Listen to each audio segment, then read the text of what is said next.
Donc ce webinaire va se dérouler à peu près de la même façon que celui d'hier pour celles et ceux qui étaient déjà présents hier. Hier, nous avons parlé beaucoup de matériaux. Jean-Marc Bello vous a présenté 3 technologies prioritaires dans le domaine des matériaux. Aujourd'hui, on va aborder essentiellement les technologies prioritaires dans le domaine des procédés de fabrication, avec un zoom important sur la fabrication additive et un autre zoom peut-être un petit peu moins long sur le formage avancé des tôles. Donc ces 2 technologies prioritaires vous seront présentées par Jean-Paul Candoret qui réalise de la veille sur ces 2 technologies depuis plusieurs années et qui vous présentera donc une synthèse de ce qu'il faut retenir sur ces 2 sujets.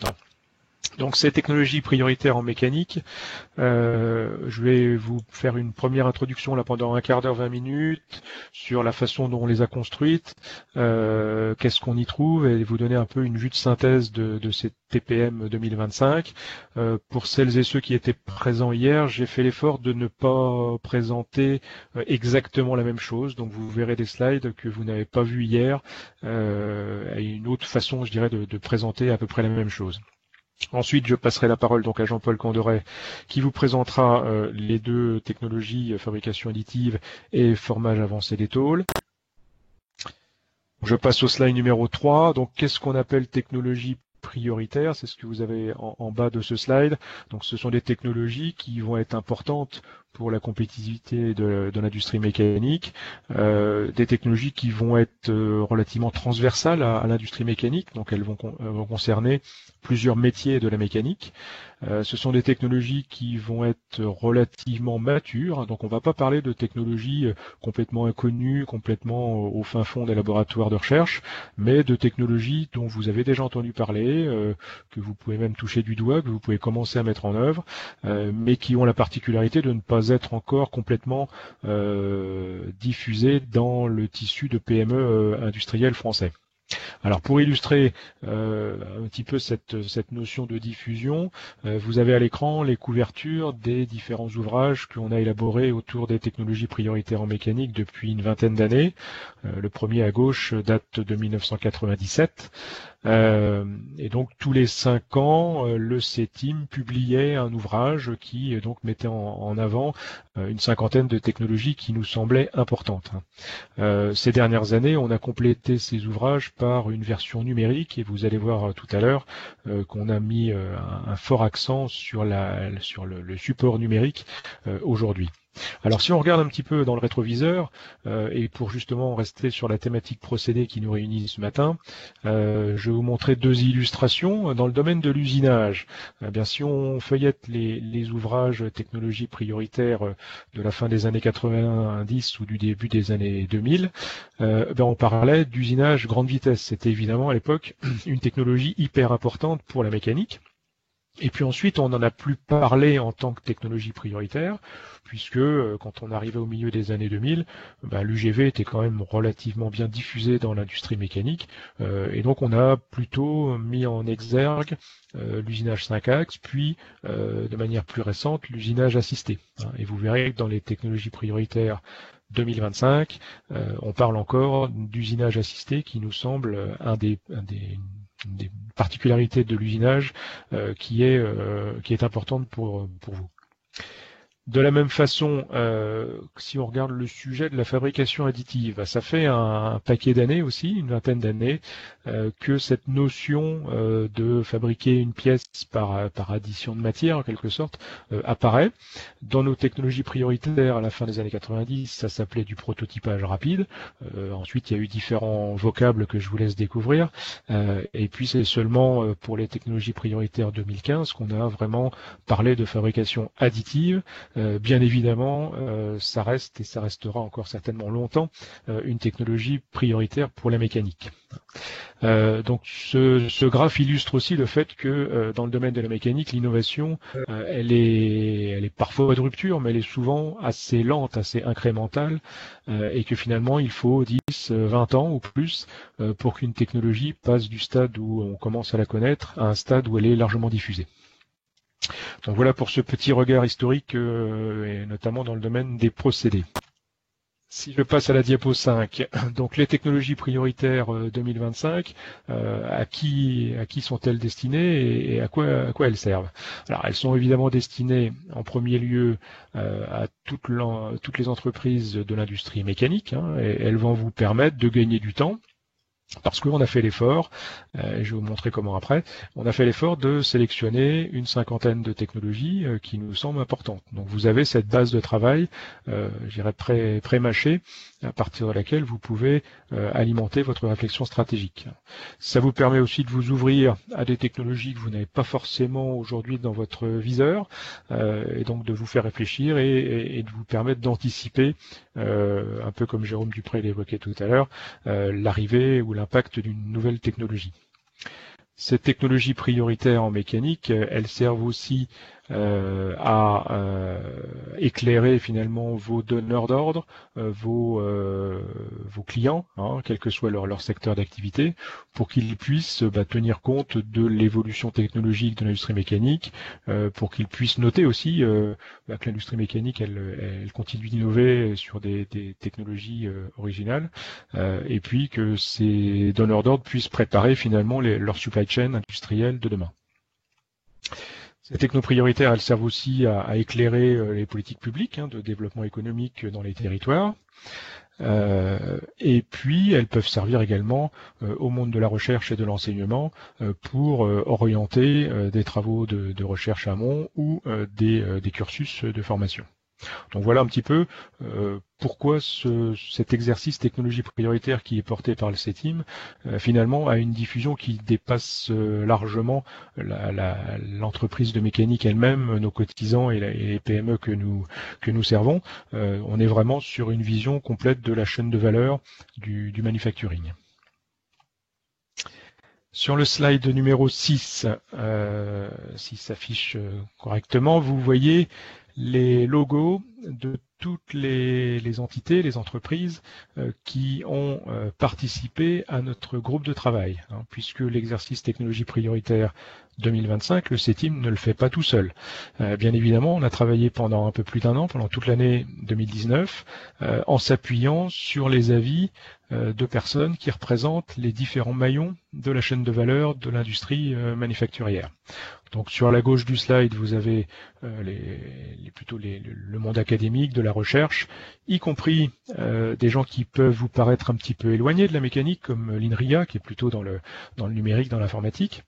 Au milieu, vous avez le CETIM, bien évidemment, et d'autres centres techniques cousins, et la Fédération de la mécanique, bien sûr. Et puis sur la droite, vous avez les industriels de la mécanique et industriels donneurs d'ordre de la mécanique, que ce soit dans le transport ou dans l'énergie.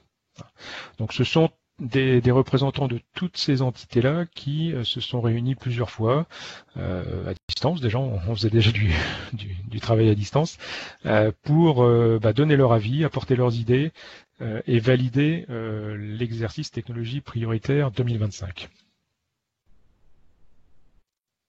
Sur le slide 7, très rapidement, la méthodologie que nous avons suivie.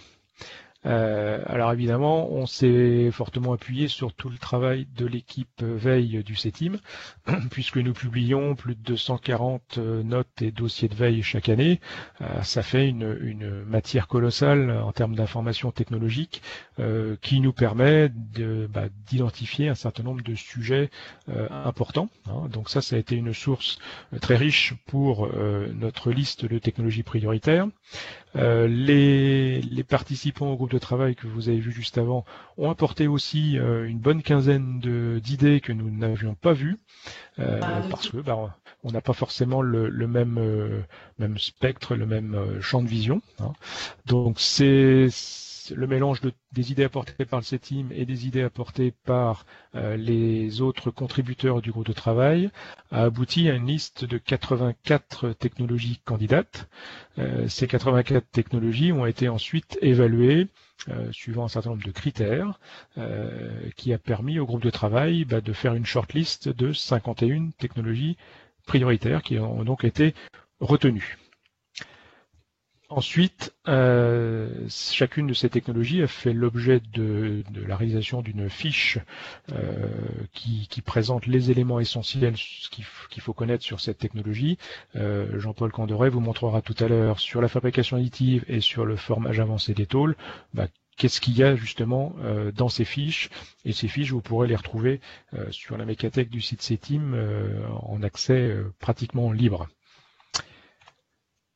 Sur le slide numéro 8, pour vous montrer un petit peu l'évolution entre le précédent exercice, donc TPM 2020, et puis notre exercice TPM 2025, donc sur un espace de 5 ans. On avait, si ma mémoire est bonne, 53 technologies dans les TPM 2020, on en a 51 aujourd'hui.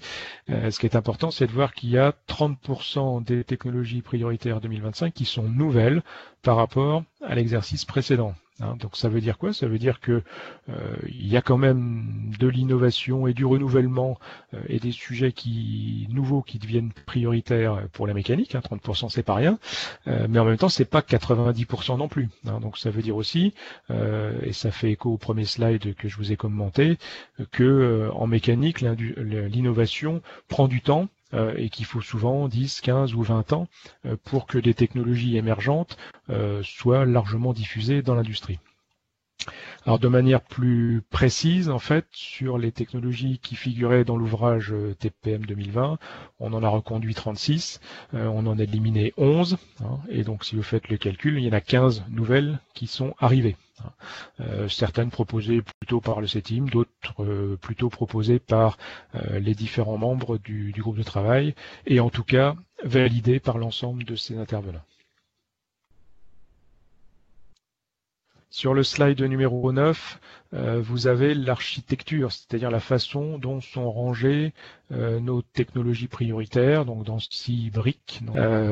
Donc on a des technologies prioritaires dans le domaine des matériaux et des surfaces. C'était le zoom important qui a été fait par Jean-Marc Bello hier au cours du premier webinaire.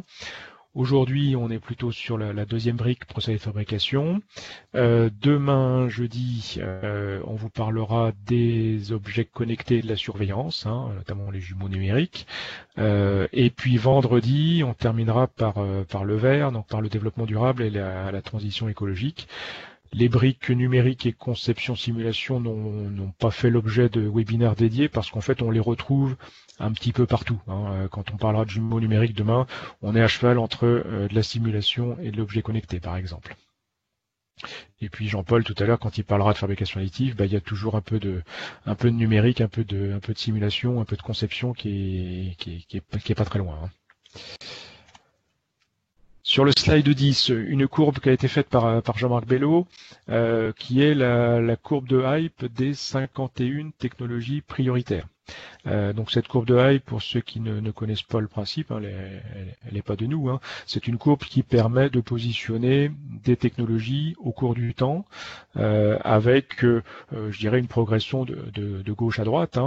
Quand vous êtes ici sur la pente montante, on est en général sur des technologies qui sont dans le domaine de la recherche, dans les laboratoires, on commence à avoir des startups qui se créent. Quand on est sur les technologies qui sont en haut de la courbe ici, on est dans un domaine où il y a beaucoup de buzz, où il y a beaucoup de promotion finalement. On parle beaucoup de ces technologies. Typiquement, l'intelligence artificielle, elle est complètement dans cette bosse-là, dans le haut de la courbe. On parle même à la télé, dans le journal télévisé, on parle d'intelligence artificielle, même si les gens savent pas forcément ce que ça veut dire. Et puis ensuite, si on descend la courbe ici, on est dans ce qu'on appelle la pente de la désillusion. Avec des technologies qui finalement mûrissent, mais c'est une période où on va rencontrer des difficultés, où la technologie finalement qu'on imaginait géniale va pas l'être tant que ça, où on va avoir des limites d'utilisation, où on va avoir aussi un certain nombre d'acteurs qui sont nés au début de la courbe, qui vont disparaître, être achetés par d'autres ou carrément disparaître parce que il n'y a pas forcément de la place pour tout le monde sur ces technologies-là. Typiquement, la fabrication additive, elle est dans le bas de cette courbe-là, c'est-à-dire qu'il y a quelques années, on avait imaginé que ça pouvait tout révolutionner et tout remplacer, et puis on se rend compte aujourd'hui que ce n'est c'est une technologie évidemment très importante, mais qui ne peut être qu'en complémentaire par rapport aux autres procédés de fabrication que vous connaissez.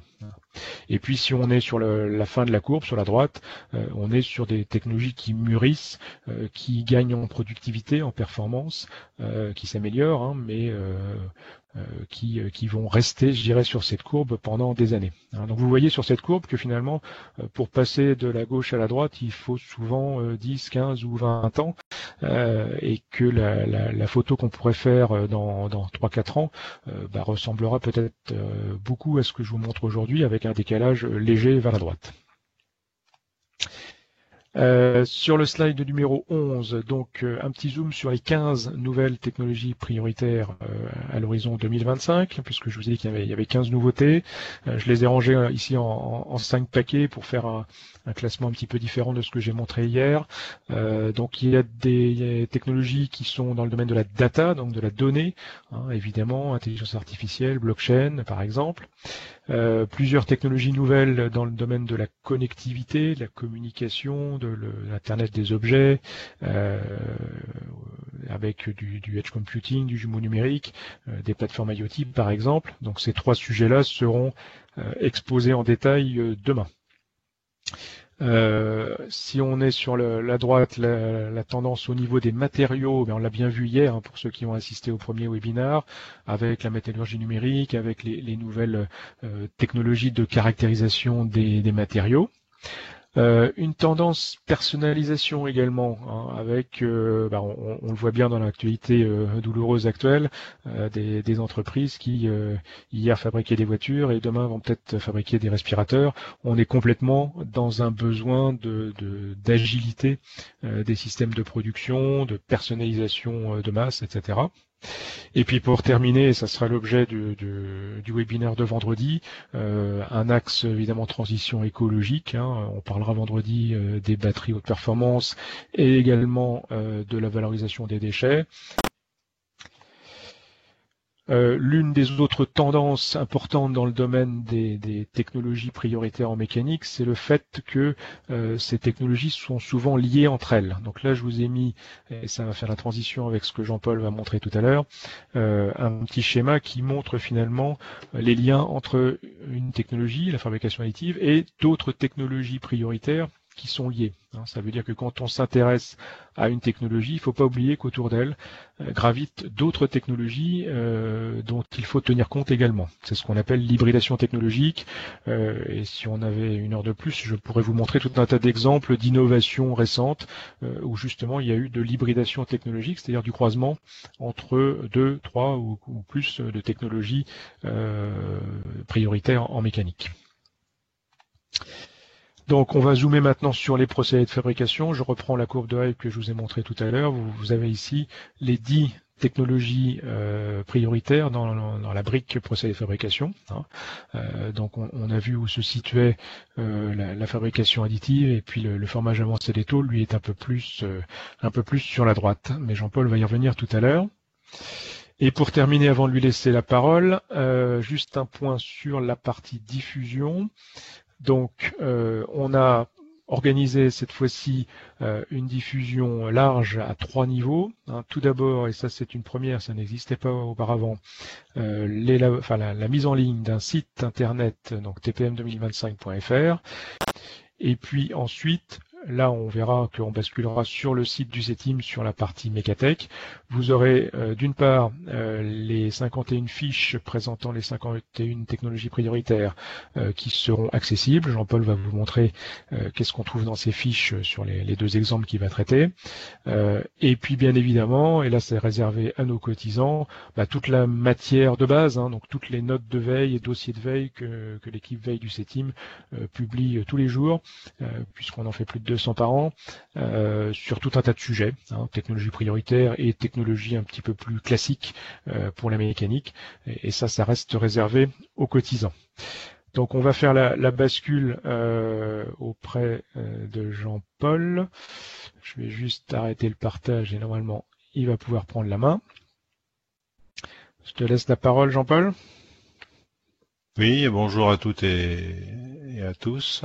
Donc la fabrication additive, c'est vraiment une des technologies qui font partie des procédés de fabrication importants dans cet inventaire de technologies prioritaires en mécanique. Donc je vais passer à la diapo 2.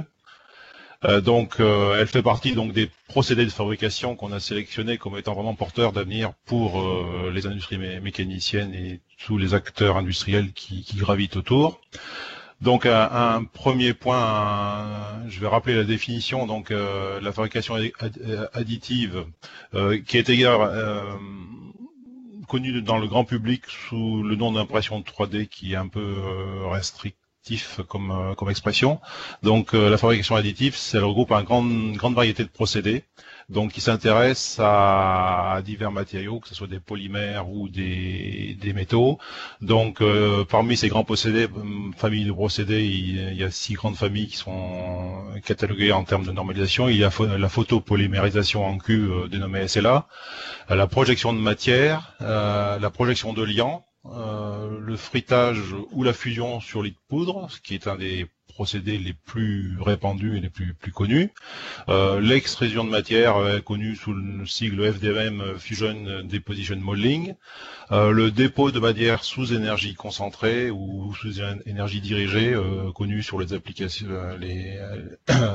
les sigles DED, DMD, CLAD, la stratification en couches, qui rappelle un peu la stéréolithographie qui existait au démarrage des technologies impression 3D il y a quelques années maintenant. Donc ces procédés permettent de fabriquer sans outillage préalable des pièces fonctionnelles directement à partir d'un modèle informatique CAO. Donc essentiellement, par définition, par addition de matière. Alors les matières, ça peut être des polymères, ça peut être des métaux, ça peut être des matériaux céramiques, et ces matières, elles peuvent être sous diverses formes. Très souvent, c'est de la poudre, c'est la forme la plus connue, mais ça peut aussi être des fils ou des plaques qui sont donc pour l'apport d'énergie nécessaire à la mise en forme, soumis à l'effet d'un rayonnement qui peut être ultraviolet. Ça peut être un rayon laser, ça peut être un faisceau d'électrons, un arc électrique, ça peut être aussi de l'énergie sous forme d'ultrasons ou sous forme de frottement. Donc l'intérêt de la fabrication additive, c'est de réaliser des produits de forme complexe, à l'unité bien sûr, et en petite et moyenne série. Donc là, actuellement, on voit l'allongement des séries possibles, on en reparlera un peu plus tard. La situation actuelle dans l'industrie mécanique, puisque c'est l'objet qui nous intéresse aujourd'hui. Donc initialement, comme Laurent l'a évoqué en parlant de prototypage rapide tout à l'heure, il y a une trentaine d'années, on parlait de prototypage rapide pour faire des modèles 3D, des maquettes, des prototypes fonctionnels.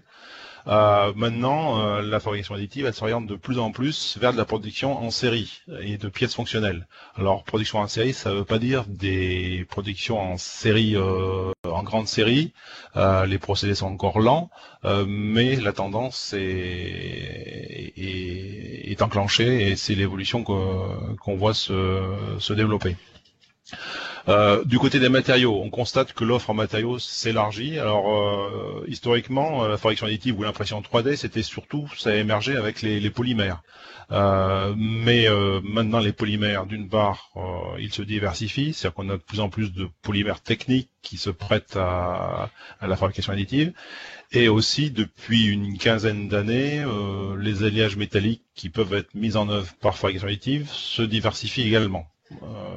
Donc ça, c'est un point important qui renforce l'intérêt de la fabrication additive pour l'avenir. D'autre part, il y a les moyens qui sont mis en œuvre pour faire fabriquer des pièces en fabrication additive. Donc c'est l'apparition d'une offre de machines dites hybrides, c'est-à-dire qui travaillent à la fois en mode additif et en mode soustractif. C'est-à-dire il y a déjà plusieurs constructeurs de machines-outils, on va dire conventionnels, qui travaillent par usinage à enlèvement de matière à l'outil coupant, qui développent des modules de fabrication additive qui sont intégrés à leurs machines préexistantes. Donc là, il y a une synergie entre l'additif et le conventionnel soustractif qui se développe. Il y a aussi le développement de fabrication additive dite indirecte, c'est-à-dire que ce n'est pas, on n'obtient pas directement la pièce finale par agrégation et fusion de la matière qui est destinée à la constituer, mais on passe par une étape de mise en œuvre d'un liant qui est projeté par la machine fabrication additive et qui ensuite demande une opération intermédiaire, donc d'élimination de ce liant, donc de déliantage et puis de frittage de la pièce finale pour lui donner les caractéristiques mécaniques suffisantes pour l'emploi des pièces produites. En termes de marché, on note bien sûr des intérêts très forts pour des secteurs qui sont consommateurs de pièces à très haute valeur ajoutée. Et en premier lieu, on peut citer donc le biomédical, avec par exemple les prothèses, l'aéronautique pour des pièces éminemment de sécurité, la bijouterie ou le luxe, et puis aussi en milieu industriel, la fabrication d'outillages comme de moules et de modèles. L'intérêt de la fabrication additive, c'est justement dans les procédés, dans les filières industrielles où on utilise des moules, c'est de s'affranchir de la fabrication du moule, qui prend en général beaucoup de temps, et donc le moule se justifie pour des pièces de très grande série, mais quand on a des séries relativement courtes ou des pièces unitaires, la fabrication additive est particulièrement intéressante. Enfin, en termes de diffusion dans les différents secteurs industriels d'application, on voit un intérêt croissant dans les secteurs énergétiques, qui est dans l'industrie automobile, qui elle est bien sûr typiquement une industrie de grande série, mais là où, par le biais de la personnalisation des productions, des séries plus courtes sont nécessaires et la fabrication additive trouve son application de manière très, très intéressante. Un petit point sur les chiffres clés. Le marché mondial de la fabrication additive, ça pèse l'ordre de 10 milliards de dollars en 2018. Et les pièces finales tout matériaux, c'était l'ordre d'un peu plus d'1 milliard de dollars la même année. Donc ça, c'était pour la présentation. Alors je vais passer à la diapo suivante, diapo 3. Donc sur cette diapo, je vais vous citer quelques impacts et défis à relever. Donc les impacts et bénéfices. Un des premiers impacts, c'est la réduction des délais de réalisation. Comme je le disais, lorsqu'on est dans des filières qui décident par exemple des moules ou des outillages de forge, des outillages de découpage emboutissage, là la fabrication additive permet de s'affranchir de la fabrication de ces outillages ou de les réaliser plus rapidement. Et donc de gagner en réactivité. La valeur ajoutée aussi que la fabrication additive peut apporter à la réalisation d'une pièce en leur apportant de nouvelles fonctionnalités. C'est-à-dire qu'on peut bien entendu réduire la masse puisqu'on met de la matière juste à l'endroit où elle est nécessaire. Elle permet aussi de donner des fonctionnalités qui ne sont pas permises par les procédés de fabrication conventionnels soustractifs, par exemple dans des échangeurs thermiques ou quand il s'agit de refroidir des moules avec des canaux de circulation de fluide. La fabrication additive permet de réaliser ces moules internes, ces canaux internes aux moules de manière très très efficace, alors que c'était pas possible en procédés soustractifs comme le perçage ou le fraisage. Un autre point que je vais souligner sans les souligner tous, c'est aussi la possibilité à terme de combiner plusieurs matériaux, que ce soit dans les matériaux polymères ou dans les matériaux métalliques. On peut, par alternance de couches, combiner dans une même pièce des matériaux de propriétés différentes en fonction de la propriété qu'on va donner à telle ou telle partie de la pièce que l'on cherche à réaliser. Et le point le plus générique qui justifie la fabrication additive, en fait, c'est quand on dit aux industriels pourquoi passer à la fabrication additive, c'est surtout penser à faire des choses qui ne sont pas du tout réalisables par les procédés conventionnels, par méthode soustractive. Ça, c'est le premier impact qu'il faut retenir dans le domaine. Alors bien sûr, il y a des défis à relever parce que tout n'est pas parfait. Le gros point qu'on soulève, c'est que dans les machines de fabrication additive, l'offre s'accroît, mais les machines sont relativement chères, donc les coûts de fabrication sont encore élevés. Les matières sont chères, les poudres sont les poudres, par exemple, les poudres métalliques sont assez coûteuses. Elles doivent être qualifiées, donc il y a encore des réductions de coûts. Il faut aussi s'adapter à reconcevoir des pièces différemment de la manière où on les fait en fabrication soustractive. Donc là, il y a à revoir les méthodes de conception et de reconception des pièces. Il y a aussi des difficultés à choisir le bon matériau, parce que les matériaux sont pas encore aussi connus que les matériaux traditionnels, que ce soit les aciers, les alliages spéciaux ou les polymères qui sont connus déjà depuis plusieurs dizaines d'années et qui sont bien normalisés. En pratique, il y a aussi le problème d'assurer la qualité des pièces finales. Donc il y a encore beaucoup de travail en termes de ce qu'on appelle les post-traitements, c'est-à-dire que les pièces de fabrication additive n'est pas forcément bonnes du premier coup, et il y a encore du parachèvement à développer. Je vais passer à la diapo 4. Pour vous donner un petit aperçu des applications possibles. Donc les maquettes et les prototypes fonctionnels, donc on l'a déjà évoqué. Alors dans l'industrie, il y a par exemple la fabrication de gabarits d'usinage ou de montage qui permettent de positionner les pièces sur les lignes de production, d'assurer le bon positionnement de chaque pièce. En fonction de l'opération qu'on va lui faire subir. Ça peut être un usinage final, ça peut être un assemblage de plusieurs pièces. Donc les moules de fonderie, on l'a déjà évoqué. Donc ça, c'est pour les outillages industriels. Dans le domaine du médical, bien sûr, les prothèses et les implants sont des produits très personnalisés qui se justifient qui justifient leur mise en œuvre par fabrication additive parce que les séries sont pratiquement unitaires. Et donc la fabrication additive est une solution parfaitement adaptée. En termes de production de pièces finales, on la voit, la production elle se diffuse progressivement dans différents secteurs, donc l'aéronautique, l'automobile, le médical. On le voit même aussi jusque dans les articles de sport pour des productions de relativement courtes séries. Je vais passer à la diapo 5.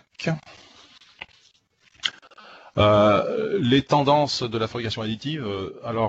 Au départ, les coûts des machines faisaient et la lenteur en fait du procédé faisait que les volumes de travail étaient relativement limités. Et c'était de l'ordre de quelques dizaines de centimètres. Enfin, si on pense en millimètres, on était dans 100 millimètres au cube, 200 millimètres au cube. Maintenant, quand on arrive à 500 millimètres au cube pour des productions dans des machines laser lit poudre, c'est déjà des grandes dimensions, mais on va vers des dimensions métriques. Et là, c'est des nouveaux procédés comme les procédés filars qui permettent de faire des pièces de très grandes dimensions, donc qui sont demandées par exemple pour l'aéronautique. Une autre tendance, c'est l'utilisation de la fabrication additive pour la gestion des obsolescences.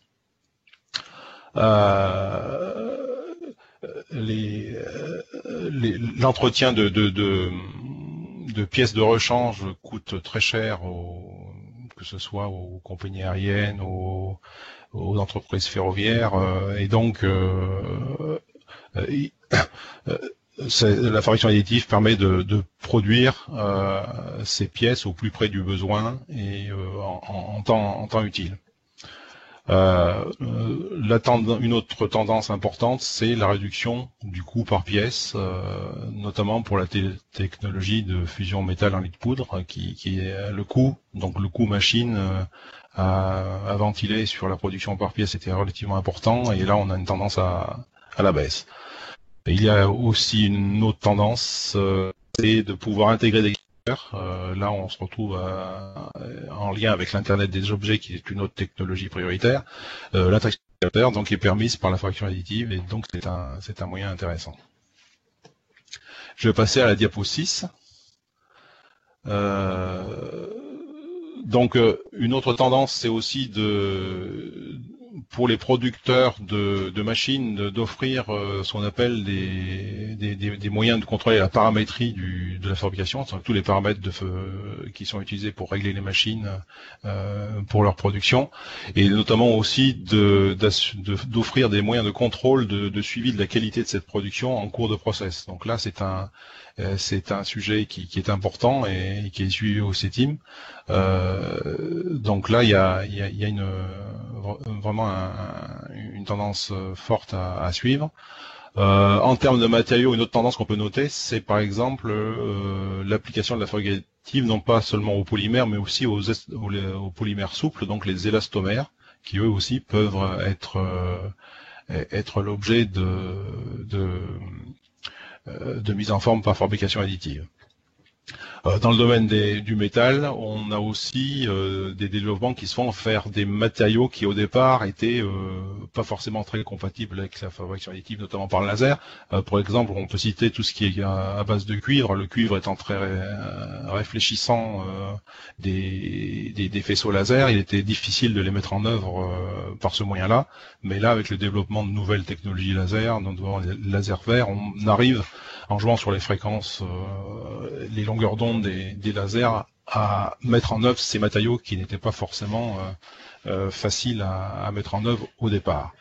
Et puis en bas de la diapo, vous avez l'impression 4D. C'est aussi une tendance qui peut être très porteuse d'avenir, c'est-à-dire mettre en forme des matériaux de type alliage à mémoire de forme qui peuvent changer soit de forme, soit de couleur, soit de texture en fonction des conditions d'environnement, notamment la température par exemple, pour les alliages à mémoire de forme. Et donc ça permettrait à la fabrication additive d'avoir d'autres développements très, très intéressants. Je vais passer à la diapo 7. Très rapidement sur les marchés, donc dans l'aéronautique, il y a un certain nombre d'exemples d'applications, notamment pour des pièces de grande taille, pour des pièces alors qui ne sont pas forcément très sollicitées pour le moment, hein, des pièces en rotation, pas forcément très soumis à des efforts importants. Dans le médical aussi. Je vais passer à la diapo 8, où vous avez des exemples là, je parlais tout à l'heure de gabarits sur des chaînes de montage dans l'industrie automobile. En haut de la diapo, chez Ford, vous voyez, c'est un exemple là où on a un gabarit qui a été réalisé en fabrication additive qui sert à monter des plaques ou des logos à la surface extérieure de carrosserie qui peuvent être relativement sur mesure. C'est-à-dire que ça permet de s'adapter à un modèle ou à un autre. Autre secteur qui est intéressé par la fabrication additive, l'énergie.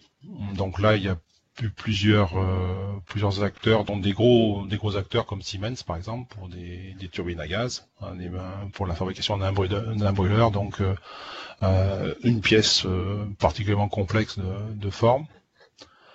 De même, des grosses pièces ont été construites en construction navale. On a vu récemment une hélice de bateau, donc de dimension métrique, réalisée par le procédé WAM, donc le dépôt de matière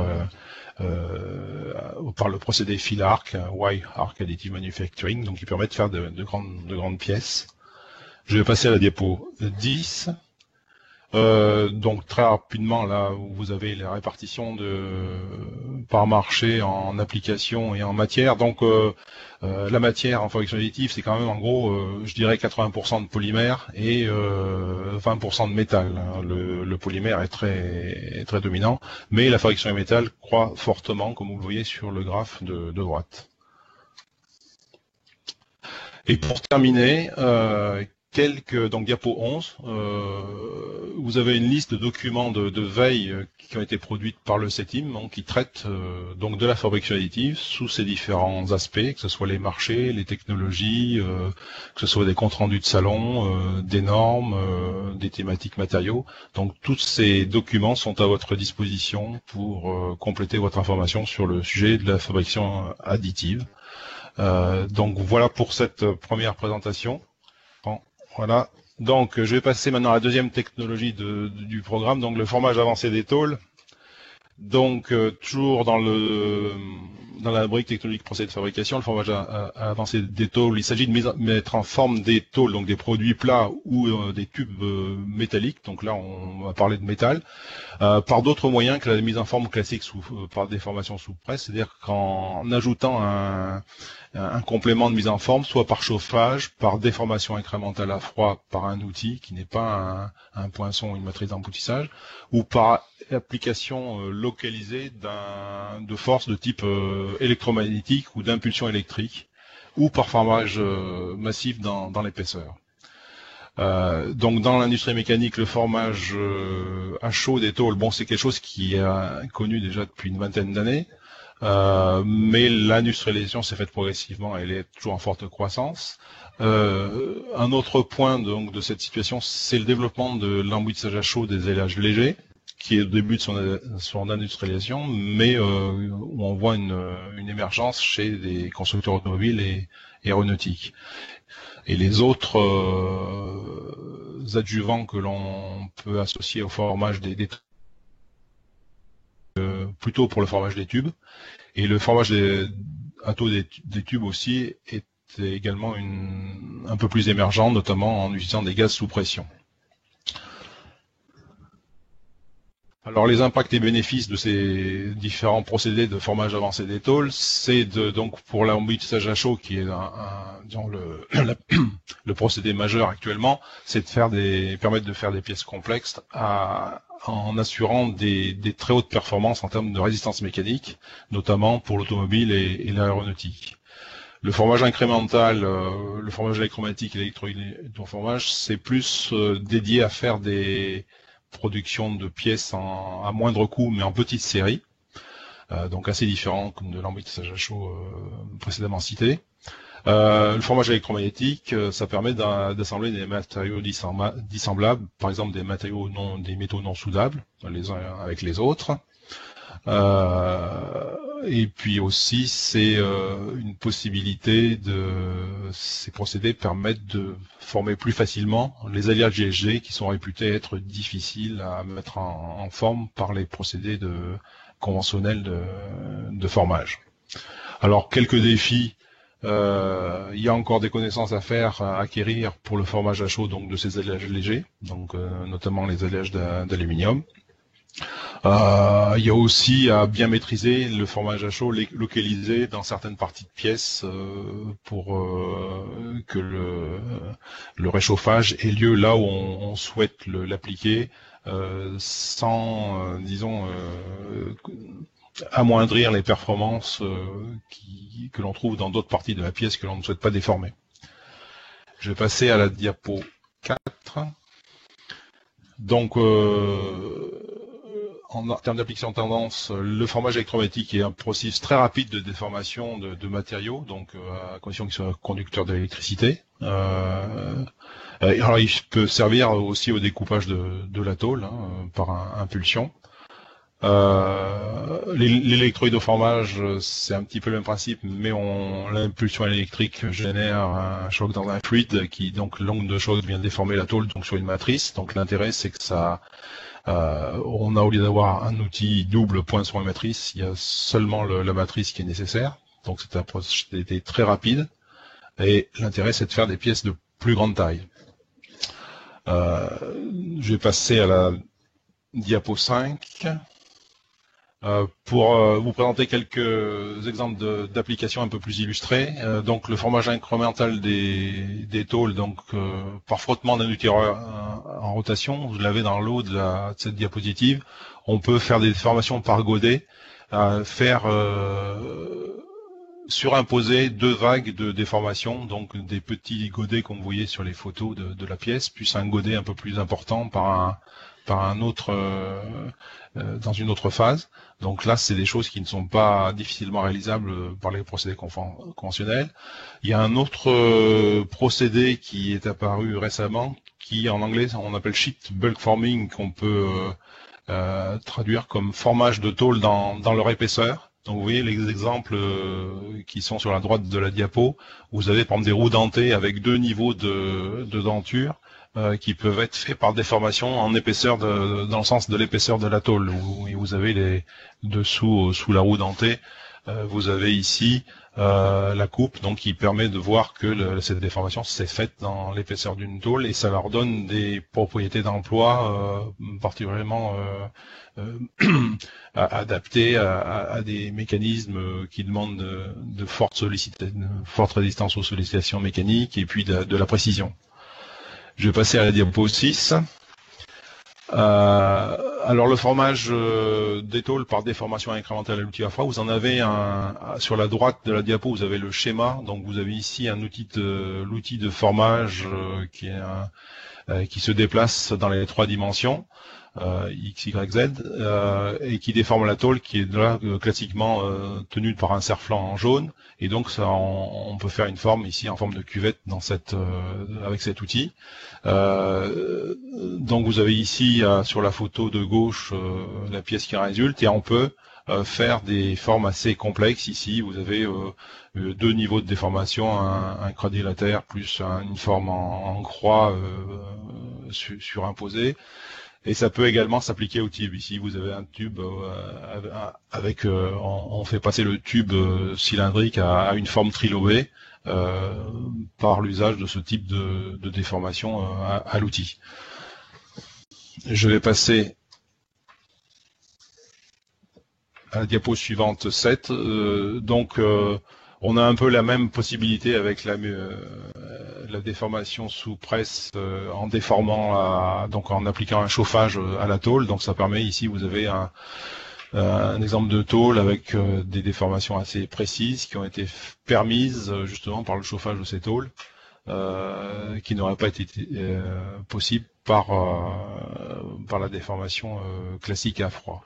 Et bien sûr, un outil qui est utilisé pour mettre en œuvre ce genre d'opération, ce sont les servopresses, donc des presses donc à la cinématique qui est réglable pas à pas, qui permet de mettre en œuvre donc les outillages d'emboutissage de manière très précise, selon des cycles de formation que l'on peut calculer au départ. Je vais passer à la diapo 8. Pour voir quelques exemples sur les marchés, donc application du formage incrémental, notamment pour des pièces de rechange, par exemple pour les voitures anciennes, ou pour ici, pour faire de la petite série, travailler une tôle de carrosserie automobile que vous voyez ici, qui est nue, et sur la photo de droite, vous voyez le sigle que l'on a, le graphisme que l'on a pu apporter.